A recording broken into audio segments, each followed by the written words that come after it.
ये देखिए ऊँट बेचारे को ये ग्रामीणों की मदद से चारा पानी की व्यवस्था की जा रही है। वन विभाग की टीम दरोगा साहब से कहा गया है कि चारा पानी की व्यवस्था कराइए, इनके चारा पानी का इंतज़ार रहेगा।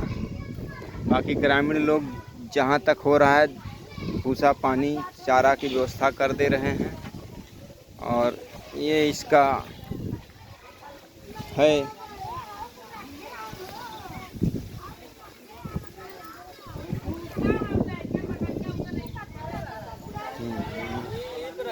ये देखिए उसका पलानी है और ये ऊँट पे निशान तो अभी कोई ऐसा नहीं दिखाई दे रहा है।